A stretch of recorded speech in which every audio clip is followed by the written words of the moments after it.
நம்ம பார்க்க போகிறது வந்து திரைமொழியில் வந்து 6வது இயல் பார்க்க போகிறோம். போன வீடியோவில் பார்த்தோமா, திங்கட்கிழமை போட்ட வீடியோவில். இப்போ வந்து திரைமொழியில் வந்து அடுத்த பகுதி வந்து பார்க்க போகிறோம்.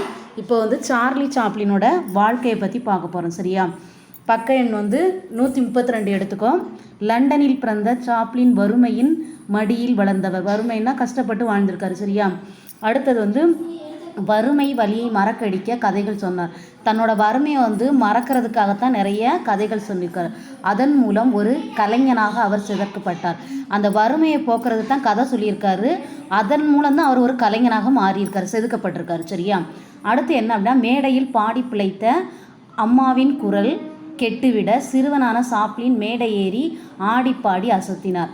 மேடையில் ஏற்கனவே வந்து பாடிட்டு இருந்த அவங்க அம்மாவோடைய குரல் வந்து கெட்டு போனதுனால சார்லி சாப்ளின் என்ன செஞ்சுருக்காரு, நடிகராகி அவர் என்ன செஞ்சுருக்காரு, மேடையில் ஏறி பேச ஆரம்பிச்சிருக்காரு. நடிகனாகி குடும்பத்தை காக்க கனவு கண்ட சாப்ளின் நாடக நடிகராகி குழுவுடன் அமெரிக்கா சென்று திரை வாய்ப்பை பெற்றார். ஃபஸ்ட்டு வந்து நாடகம்தான் நடிச்சிருக்காரு. அப்புறம் தன்னோட குழுவோடு சென்று அமெரிக்கா போயிட்டு திரைப்படத்தில் நடிக்கக்கூடிய வாய்ப்பு வந்து அவருக்கு கிடச்சிருக்கு. தொள கால் சட்டையும் இறுக்கமான கோட்டும் துண்டு மீசையும் புதுவிதமான சேட்டையும் கொண்ட லிட்டில் ட்ராம்ப் என்று அவர் உருவாக்கி கொண்ட தோற்றம் அவரை பேசாப்பட நாயகனாக்கியது. அவருடைய தோற்றம் தான் வந்து மக்களுக்கு வந்து பெரிதும் ஒரு வரவேற்பை வந்து கொடுத்துருக்கு. சரியா? அது வந்து லிட்டில் ட்ராம்ப் அப்படிங்கிற ஒரு உருவத்தை வந்து அவரே வந்து ஏற்படுத்தி கொண்டது. சரியா? அவரது ஊதியம் போல் புகழும் உயர்ந்தது. வறுமை மிக்க தன் இளமை வாழ்வை தி கிட் என்ற வெற்றி படமாக்கினார். அப்போ என்ன செஞ்சுருக்காரு, அவருடைய புகழ் எந்த அளவுக்கு உயர்ந்ததோ அதே மாதிரி அவருடைய ஊதியமும் உயர்ந்திருக்கு. தன்னுடைய வறுமை கால இளமை வாழ்க்கையை தான் வந்துட்டு சின்ன வயசில் கஷ்டப்பட்டதை வந்து ஒரு படமாக எடுத்திருக்காரு, வெற்றி படமாக இருந்திருக்கு. அது என்ன படம் அப்படின்னா, தி கிட் அப்படிங்கிற வெற்றி படமாக்கினார். யுனைடெட் ஆர்டிஸ்ட் என்ற பட நிறுவனத்தை தொடங்கி பெரும் வளர்ச்சி கண்டார். அடுத்து என்ன பண்ணியிருக்காரு அப்படின்னா, யுனைடெட் ஆர்டிஸ்ட் என்ற ஒரு நிறுவனம் தொடங்கியிருக்கார் திரைப்படத்துக்காக. சரியா? அவரது மேதையும் திறமையும் தி கோல்ட் ரஷ், தி சர்க்கஸ் போன்ற காவிய படங்களை உருவாக்கினார். அவர் வந்து ஃபஸ்ட்டு வந்து தன்னோட இளமை காலத்தில் வந்து வறுமையை வந்து படமாக்கியிருக்காரு. அடுத்து வந்து ஒரு நிறுவனம் தொடங்கியிருக்காரு. அடுத்து என்ன பண்ணியிருக்காரு அப்படின்னா, காவிய படங்கள் வந்து உருவாக்கியிருக்காரு. அது வந்து தி கோல்டு ரஷ் அப்படிங்கிறதும் தி சர்க்கஸ் அப்படிங்கிற காவிய படங்களை வந்து உருவாக்கியிருக்காரு. உருவான கருத்துருவாக்கங்களை தன் படங்களில் சாப்ளின் உடைத்து நொறுக்கினார். அதே மாதிரி அந்த மரபான கருத்துருவாக்கங்கள்னால் மரபு கதைகள் வந்து சொல்லியிருக்கார். அவருடைய கதைகளில் பேசா படங்களில் சேட்டைகள் மூலம் புகழ்பெற்ற அவர் பேசும் படங்கள் உருவான காலத்தில் தோற்பார் என எதிர்பார்த்தனர். அப்போ வந்து இவர் வந்து பேசாமல் தான் நடிச்சிருக்காரு. அந்த பேசாமல் தான் தன்னோட சேட்டைகள் மூலம் அவர் படம் வந்து உருவாகியிருக்கு. அப்போ பேசும் படம் உருவான காலத்தில் வந்து இவர் படம் வந்து வெற்றி பெறாது அப்படின்னு சொல்லிட்டு மக்கள் வந்து எதிர்பார்த்துருக்காங்க. எதிர்பார்ப்புகளை முறியடித்து சிட்டி லைட்ஸ் என்ற படத்தை எடுத்ததன் வாயிலாக எதிரிகளின் வாய்களை அடைத்தார். அவர் வந்து பேசாமல் நடிச்சிட்டு இருந்தார். திரும்ப பேசி நடிக்கிற பணம் வந்தோடனே இவருடைய பணம் வந்து தோல்வி அடையும் அப்படின்னு எதிர்பார்த்தாங்க. அதை முறியடிக்கக்கூடிய வகையில் தான் அவர் இன்னும் சிட்டி லைட்ஸ் அப்படிங்கிற ஒரு படத்தை வந்து வெளியிட்டிருக்கார். சரியா? 3 ஆண்டு உழைப்பில் மாடர்ன் டைம்ஸ் என்ற படத்தை வெளியிட்டார். அதுக்கப்புறம் என்ன பண்ணியிருக்காரு அப்படின்னா, மாடர்ன் டைம்ஸ் அப்படிங்கிற படத்தை வெளியிட்டிருக்காரு.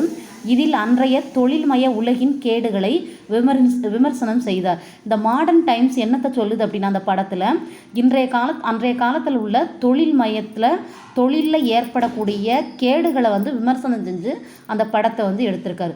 சாப்ளினுக்கு பொது உடைமையாளர் என்ற முத்திரை விழுந்தது. அந்த படத்தை பார்த்தோன்னே அவர் வந்து பொது உடைமையாளர், பொது நலம் கொண்டவர், பொது எண்ணம் கொண்டவர் அப்படிங்கிற ஒரு முத்திரை சின்னம் விழுந்திருக்கு. பல முதலாளிய நாடுகளில் படம் தடை செய்யப்பட்டு அந்த முதலாளித்துவம் கொண்ட நாடுகளில் வந்து இவருடைய படம் வந்து என்ன செஞ்சுருக்காங்க, தடை செஞ்சுருக்காரு. இருந்தாலும் படம் வெற்றி பெற்றது. நிறைய பேர் தடை செஞ்சால் கூட, அந்த முதலாளித்துவம் கொண்டவங்க வந்து தடை செஞ்சால் கூட, ஆனாலும் அவருடைய படம் வந்து என்ன செஞ்சுருக்கு, வெற்றி பெற்றிருக்கு. அவரது சாதனை படமான தி கிரேட் டிக்டேட்டர் 1940 வெளியானது. அவரது சாதனை படம் மற்றொன்று என்னது, தி கிரேட் டிக்டேட்டர் அப்படிங்கிறது 1940 வெளியிருந்திருக்கு. இதெல்லாம் ஒன் வேர்டில் கேட்கலாம், நோட் பண்ணி வச்சுக்கோ. சரியா? ஹிட்லர் புகழேணியில் ஏறிக்கொண்டிருந்த காலத்தில் அவரை விமர்சித்து வந்த முதல் படம் அது. அவர் வந்து புகழனுடைய உச்சத்துக்கு போயிட்டு இருக்கும்போது அவருடைய விமர்சித்த முதல் படம் அப்படின்னா பார்த்தோன்னா தி கிரேட் ட்ரேட்டர் அப்படிங்கிறது. சரியா? மனித குலத்திற்கு தேவை போரல்ல, நல்லுணர்வும் அன்பும் தான் என்பதை படம் உணர்த்தியது. இவருடைய படம் வந்து எதை உணர்த்துது அப்படின்னா, மனித குலத்திற்கு தேவை என்ன அப்படின்னா போர் கிடையாது, சண்டை கிடையாது, நல்ல உணர்வு இருக்கணும், அதே மாதிரி அன்பு இருக்கணும் அப்படிங்கிறது தான் அவருடைய படத்தை உணர்த்திருக்கு அப்படிங்கிறாங்க. சரியா? 1952 அவர் லண்டன் சென்று கொண்டிருந்த போது பொது உடைமையாளரான அவரை நாடு கடத்தியதாக அமெரிக்கா அறிவித்தது. 1952 இவர் லண்டன் போயிட்டு இருக்கும்போது இவர் பொதுநல கருத்துவாதி. சரியா? அவரை நாடு கடத்திடுச்சு அப்படின்னு சொல்லிட்டு அமெரிக்கா சொல்லியிருக்காங்க. பின் சாப்ளின் சுவிட்சர்லாந்தில் குடியேறினர். அவர் லண்டனுக்கு போனவர் திரும்ப என்ன செஞ்சிருக்காரு அப்படின்னா சுவிட்சர்லாந்தில் குடியேறியிருக்காரு. தன் தவறை உணர்ந்த அமெரிக்கா மீண்டும் அங்கு வந்து விடுமாறு சாப்ளினை வேண்ட சாப்ளினும் ஒத்துக்கொண்டு சென்றார். திரும்ப தன்னோட தவறை உணர்ந்து அமெரிக்கா திரும்பவும் என்ன செஞ்சிருக்கு, அமெரிக்காவுக்கே வர வச்சிருக்கு. அவருக்கு வாழ்நாள் சாதனையாளர் என்ற வகையில் ஆஸ்கார் விருது வழங்கப்பட்டது. இதை கேட்பாங்க, சார்லி சாப்ளினுக்கு வாழ்நாள் விருது எங்கே வழங்குறாங்க அப்படிங்கிற ஆஸ்கார் விருது கொடுத்துருக்காங்க. எதுக்காக அப்படின்னா வாழ்நாள் சாதனையாளர் அப்படிங்கிறதுக்காக கொடுத்துருக்காங்க. சரியா? இன்று உலகின் பல பகுதிகளில் சாப்ளினின் டிராம்ப் உருவம் குழந்தைமை, மனிதமை ஆகியவற்றின் குறியீடாக இடம்பெற்றிருப்பதே அவரது வெற்றியின் அடையாளம். அந்த சார்லி சாப்ளினுக்கு வெற்றியினுடைய அடையாளம் எதன் மூலம் உருவாச்சு அப்படின்னா, அவருடைய உருவம் குழந்தை மாதிரி தோற்றம் கொண்டவர், அதே மாதிரி மனித நேயம் இருந்திருக்கு. இதுதான் அவருக்கு வெற்றி பெறுவதற்கு முக்கிய அடையாளமாக இருந்திருக்கு. சரியா? இது ஏற்கனவே நம்ம மேலே பார்த்தோம்ல, போன வீடியோவில் பார்த்தவருடைய தொடர்ச்சி தான். சரியா? அதே போல் கட்டுப்படுத்த முடியாத கோபம் என்றால் நடிகர் கத்தி கூச்சல் போடுவதை காட்ட வேண்டிய அவசியமில்லை. இப்போ இதில் என்ன சொல்ல வர்றாங்க அப்படின்னா, இப்போ ஏற்கனவே முன்னாடி பார்த்தோம்ல, அதில் என்ன செஞ்சுருக்காங்க, ஒருத்தவங்க ஓடி வர்றாங்கல்ல, ஓடி வர்றது என்னாச்சு அப்படிங்கிறத கேட்க வேண்டிய அவசியம் கிடையாது, முகத்தை காமிக்கணும் அப்படிங்கிற அவசியம் கிடையாது. அதே மாதிரி கட்டுப்படுத்த முடியாத கோபம் நடிகர் கத்தி கூச்சல் போடுறத காட்டணுங்கிற அவசியமும் கிடையாது. சரியா? கையில் பிடித்திருக்கும் கண்ணாடி குவளையை இறுக பிடித்து உடைப்பதை காட்டினால் போதும். இப்போ நம்ம கத்தி கூச்சல் போட வேண்டிய அவசியம் கிடையாது. கையில் என்ன பொருள் இருக்கோ அதை இறுக பிடிச்சாலே நமக்கு என்ன செய்யுது, நம்ம கோபத்தில் இருக்கோம் அப்படிங்கிறத தெரிஞ்சுக்கலாம் அப்படிங்கிறத சொல்கிறாங்க. சரியா? அடுத்து இப்படி படப்பிடிப்பு கருவி மூலம் பல்வேறு கோணங்களில் நாம் பார்க்கும் காட்சியை திரையரங்கில் ஒரே இடத்தில் நாம் அமர்ந்து பார்ப்பதற்கு ஏற்ப படத்தொகுப்பு செய்து மனதிற்குள் கதை உலகத்தை தோற்றுவிப்பதைத்தான் நாம் திரைக்கலை என்று கூறுகிறோம். இப்போ நம்மளுடைய படத்தை எப்படி வெளிப்படுத்துகிறோம் அப்படின்னா, அந்த படப்பிடிப்பு கருவிகள் மூலம் பல்வேறு கோணங்களில் என்ன செய்கிறாங்க, எடுக்கிறாங்க. அதே மாதிரி பல்வேறு கோணங்களில் எடுத்து வெவ்வேறு திசையில் எடுத்தாலும் நம்ம ஒரே இடத்துல இருந்து பார்க்கக்கூடிய படத்தொகுப்பை தான் நம்மகிட்ட உருவாக்குறாங்க. அதைத்தான் நம்ம என்ன சொல்கிறோம் அப்படின்னா திரைக்கலை அப்படின்னு சொல்கிறோம். சரியா? அடுத்து கண்களும் மூளையும் காட்சி மொழியும். இயற்கையாகவே நம் கண்கள் படப்பிடிப்பு கருவி செய்யும் பல வேலைகளைத்தான் செய்கின்றன. சாதாரணமாக நம்ம கண்கள் பார்த்தோம் அப்படின்னா ஒரு பொருளை பார்த்தாலே அதை என்ன செய்வோம், ஃபோட்டோகிராஃபி படம் எடுக்கிற மாதிரி. சரியா? காட்சிக்கு ஏற்றவாறு நாம் வில்லைகளை மாற்றி படம் பிடிப்பதைப் போல நம் கண்களும் நாம் காணும் காட்சி அல்லது பொருளுக்கு ஏற்ப மாற மூளைக்குள் இருந்து கட்டளைகள் வருகின்றன. இப்போ காட்சிக்கு ஏற்றவாறு அவங்க ஒவ்வொரு காட்சியை மாற்றி எடுக்கிற மாதிரி நம்மளுடைய நாம் பார்க்குறோம்ல, அந்த பார்க்கக்கூடிய பொருளும் என்ன செய்யும், ஒரு பொருள் பார்க்கறதுக்கு பிடிக்குது, மற்ற பொருள் பார்க்க பிடிக்கலை அப்படின்னா நம்மளுடைய மூளைக்கு உத்தரவு தேவையில்லை, நமக்கு பார்க்கறதுக்கு வேற பார்க்கலாமே அப்படின்னு சொல்லி என்ன செய்யும், கட்டளை இடும். அதுதான் நம்மளுடைய கண்களுக்கு காட்சி, அது மூளைக்கு செயல்படுத்துது. சரியா? அடுத்தது நாம் கடற்கரையில் நின்று கடலை பார்க்கிறோம் என வைத்துக்கொள்வோம். கண்கள் தாமாகவே அகண்ட கோணத்தை தேர்வு செய்து கொள்கின்றன. இதை திரைப்படத்தில் மீசேய்மை காட்சி துணிவு என அழைக்கிறோம். இது 2 மார்க்ஸில் உள்ளேருந்து கேட்டாலும் கேட்கலாம். சரியா? இப்போ நம்ம கடற்கரையில் நின்று பார்த்துட்ருக்கோம். அப்போ நம்ம பார்க்கும்போது தானாகவே என்ன செய்யும், அகண்டனா விரிந்தது, அதைத்தான் என்ன சொல்கிறாங்கன்னா மீசேய்மை காட்சி துணிவு. சேய்மை அப்படின்னா தூரத்தில் இருக்கிறத பார்க்குறது, அதான் மீசேய்மை காட்சி துணிவு அப்படின்னு சொல்கிறாங்க. சரியா? அடுத்தது என்ன அப்படின்னா, பேருந்தை பிடிக்க சாலையை கடக்கும்போது சாலைகளின் இரு பக்கங்களிலும் பார்க்கிறோம். இப்போ சாதாரணமாக ரோடை கடக்கும்போது நம்ம என்ன செய்வோம், 2 பக்கமும் பார்ப்போம்.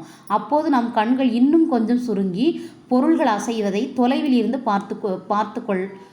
பார்த்து பதிவு செய்கின்றன. நம்ம 2 பக்கமும் பார்த்தோம் அப்படின்னாலும் தூரத்தில் உள்ள பொருளையும் நம்ம கண்ணை சுருக்கி என்ன செய்வோம், பார்த்து பதிவு செஞ்சுக்குவோம். திரைப்படத்தில் இதனை சேய்மை காட்சி துணிவு அப்படிங்க.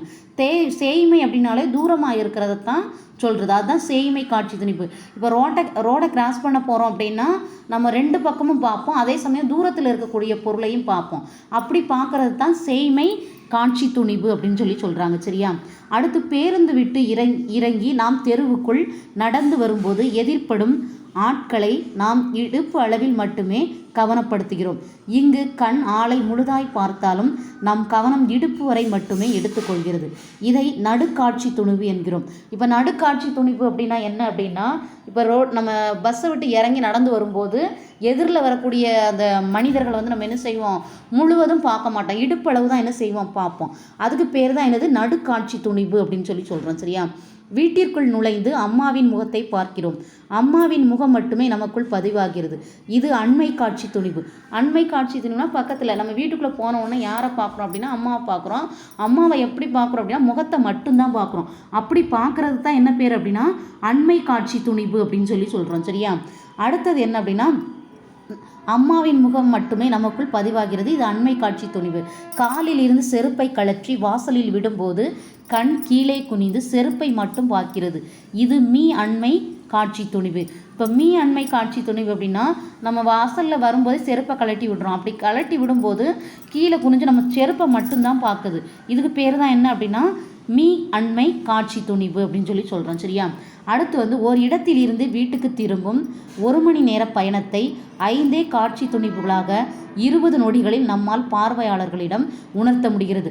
நாம் ஒரு இடத்துலேருந்து ஒரு இடத்துக்கு வீட்டுக்கு வரும்போது அந்த 1 மணி நேர பயணத்தை வந்து 5 நிமிஷத்தில் வந்து காட்சி துணிவுகளாக 20 நிமிஷத்தில் 1 மணி நேரத்தில் காட்ட வேண்டியதை 20 நிமிஷத்தில் நம்மளால் என்ன செய்யுது, பார்வையாளர்கிட்ட அந்த திரைப்படம் மூலம் காட்ட முடிகிறது. இதைத்தான் என்ன சொல்கிறாங்க, திரைப்படத்தின் காட்சி மொழி அப்படின்னு சொல்கிறாங்க. சரியா? அடுத்து வந்து யாராவது நம்மிடம் கதையையோ அல்லது நிகழ்வையோ விவரிக்கும் போது நாம் மூளை அதுவாகவே அந்த விவரிப்பை வெட்டியும் ஒட்டியும் நமக்கு சொல்கிறது. இப்போ வந்து யாராவது ஒருத்தங்க நம்மகிட்ட வந்து கதை அல்லது நிகழ்வு அப்படின்னு ஒன்று சொல்கிறாங்கன்னு வச்சுக்கோங்களேன், நம்மளுடைய மூளை வந்து என்ன செய்யும், சில தேவையானதை ஏற்றுக்கிறோம், தேவையில்லாத வந்து என்ன செஞ்சிடும், ஒதுக்கிறோம். அது வந்து நமக்கே ஒருத்தங்க கதை சொல்லும்போது நமக்கே நம்மளுடைய மூளைக்கு வந்து எது நம்ம எடுத்துக்கணும், நமக்கு எது தேவை அப்படிங்கிறத நாமளே வந்து என்ன செஞ்சுக்குவோம், முடிவு செஞ்சுக்குவோம். இவ்வாறு தேவையான கோணங்களை பயன்படுத்தி காட்சிகளை படம் பிடித்து அவற்றை வெட்டி ஒட்டி படத்தொகுப்பு செய்து வெள்ளித்திரையில் ஒரு நல்ல கதையை சொல்வதை திரைப்பட கலையாகும். இதைத்தான் நம்ம என்ன சொல்கிறாங்க அப்படின்னா தேவையான கோணங்களில் வந்து பயன்படுத்தி காட்சிகளை வந்து படம் பிடித்து அதை வந்து வெட்டி ஒட்டி படத்தொகுப்பு செய்து வெள்ளித்திரையில் வந்து என்ன செய்கிறோம், ஒரு திரைப்படமாக நம்ம வெளியிடுறோம். சரியா? அடுத்து என்ன அப்படின்னா படம் காட்டுதல் மூலம்தான் முதலாக தென்னிந்திய சினிமா தொழில் தோன்றியது. படத்தை காட்டுறதன் மூலம்தான் தென்னிந்தியாவில் வந்து சினிமா தொழில் வந்து முதல்ல தோன்றுருக்கு. மனைவியின் வைர மாலையை விற்று சாமிக்கண்ணு வின்சென்ட் பிரெஞ்சுக்காரர் ரூபன் என்பவரிடம் 2500 ரூபாய்க்கு ஒரு ப்ராஜெக்டரையும் சில துண்டு படங்களையும் வாங்கினார். ஃபஸ்ட்டு என்ன செஞ்சிருக்காரு அப்படின்னா அந்த திரைப்படத்தை கலையை வாங்கிறதுக்காக, அந்த ப்ராஜெக்டரை வாங்கிறதுக்காக தன்னுடைய மனைவியினுடைய நகையை விற்று தான் என்ன செஞ்சுருக்காரு, வாங்கியிருக்காரு. திருச்சியில் ஒரு கூடாரத்தில் படம் காட்ட ஆரம்பித்த அவர் பின்னர்